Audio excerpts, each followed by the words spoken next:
Halo para pemirsa yang budiman, saya doakan semoga sehat selalu dan dilancarkan semuanya. Kali ini admin akan membahas pesawat jet latih Yak 130 produksi negeri Paman Putin atau Rusia. Selidik punya selidik, jet tempur latih Rusia ini yang mungkin akan diproduksi bersama Indonesia.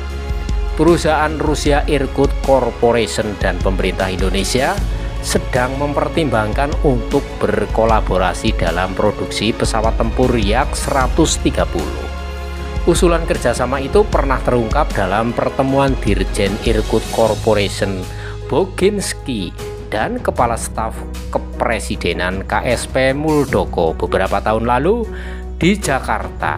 Namun sampai sekarang belum ada berita pastinya. Yak 130 adalah suatu prototip yang baik untuk angkatan udara kita, dan sangat mungkin hal ini untuk didalami melalui kerjasama dengan PT Dirgantara Indonesia, kata Muldoko dalam keterangan tertulis Kamis 3 November 2022. Muldoko mengatakan pasar Yak 130 bukan hanya Indonesia. Ia memproyeksikan jet tempur itu bisa dijual ke sejumlah negara di Asia Tenggara. Dirjen Irkut Corporation Boginski dan Kepala Staf Kepresidenan KSP Muldoko mengklaim pasar Yak 130 tidak hanya terbatas di Indonesia.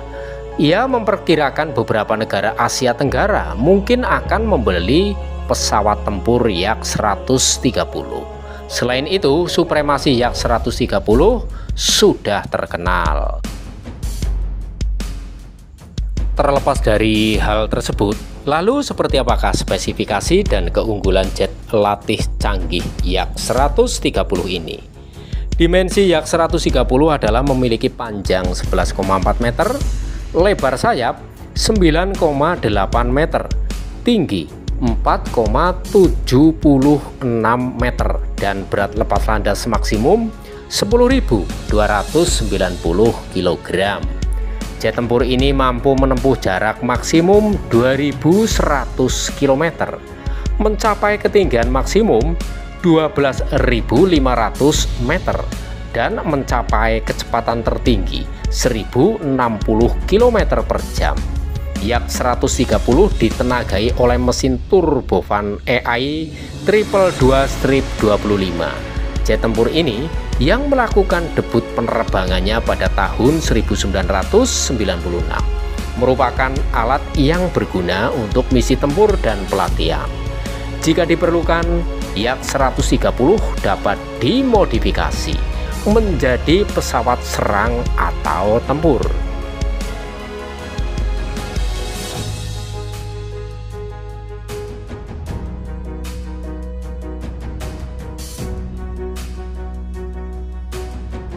Yak 130 ini memiliki 9 kait, khususnya total 6 di kedua sayap, 2 di ujung sayap, dan 1 di badan pesawat. Pengaitnya mampu membawa muatan senjata hingga 3.000 kg. Masa pakai yang lama dan biaya pengoperasian yang murah yang dihasilkan oleh Yak 130 mengurangi pengeluaran pelatihan operasional. Yak 130 adalah pesawat bermesin tunggal tradisional dengan ekor horizontal yang dapat digerakkan dan sayap menyapu di tengah badan pesawat. Ekstensi sayap memberikan penerbangan yang stabil dan terkendali hingga sudut serang 35 derajat. Selain itu, jet tempur Yak 130 memiliki avionik mutakhir seperti kokpit kaca, navigasi digital, dan sistem kendali fly-by-wire digital terintegrasi. Pemrograman ulang sistem kontrol memungkinkannya menangani kinerja untuk tujuan pelatihan dan menyesuaikan stabilitas.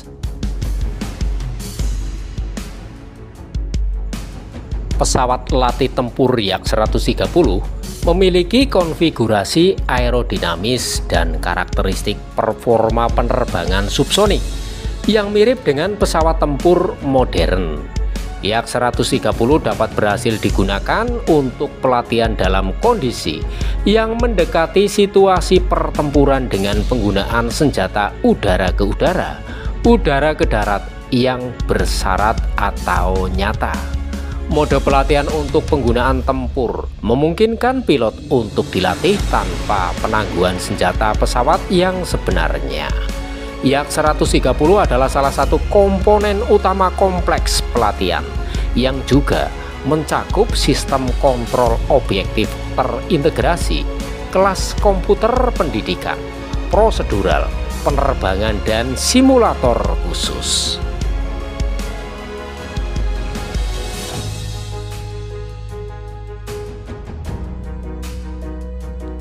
Persenjataan Yak-130 yang seperti tadi saya sebutkan di depan mampu membawa hingga 3000 kg muatan tempur, misil dan bom berpemandu dan tidak berpemandu, senjata api, dan lain-lain pada 9 cantelan eksternal. Secara opsional, pesawat dapat dilengkapi dengan pencari jarak laser, stasiun lokasi optik, sistem pertahanan di dalam pesawat, stasiun radar di dalam pesawat, serta senjata penerbangan modern setelah tindakan yang diperlukan diambil dengan mengorbankan pesawat.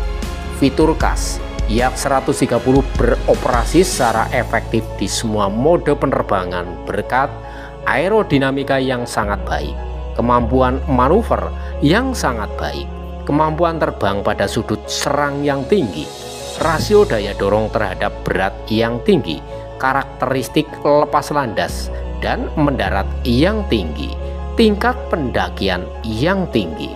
Yak-130 adalah pesawat udara bersayap sepasang klasik dengan sayap menyapu yang dipasang di tengah dan ekor horizontal yang dapat bergerak, gelombang yang berkembang di depan sayap, dan tata letak saluran masuk udara memberikan kemungkinan penerbangan terkendali yang stabil pada sudut serang hingga 35 derajat.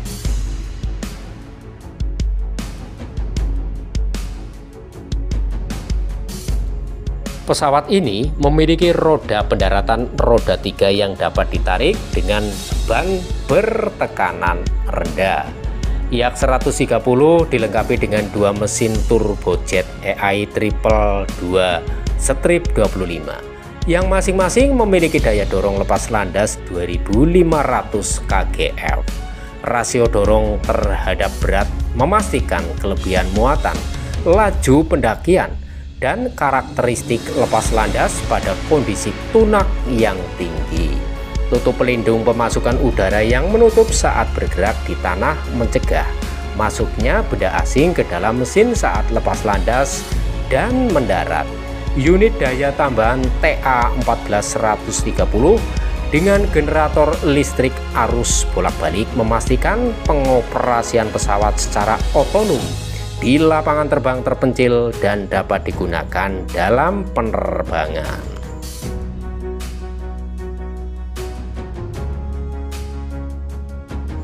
Bidang informasi dan kontrol mencakup 3 layar LCD multifungsi berukuran 6 in x 8 in di setiap kabin. Kabin pertama juga dilengkapi dengan indikator di kaca depan dan sistem penunjuk sasaran yang dipasang di helm. Sistem kendali terintegrasi digital ICS fly-by-wire sepenuhnya menjalankan fungsi sistem kendali otomatis dan sistem keselamatan penerbangan aktif. Sistem kendali memiliki mode pemrograman ulang yang memungkinkan Anda mengubah karakteristik stabilitas dan pengendalian pesawat. Kompleks peralatan onboard digital terintegrasi memiliki arsitektur terbuka dan memungkinkan Anda memperluas jangkauan tugas dengan memasang komponen baru. Setiap kabin dilengkapi dengan kursi lontar kelas 00 dengan lontar melalui kanopi yang menjamin keselamatan pelontaran pesawat dalam situasi darurat di seluruh rentang ketinggian dan kecepatan penerbangan.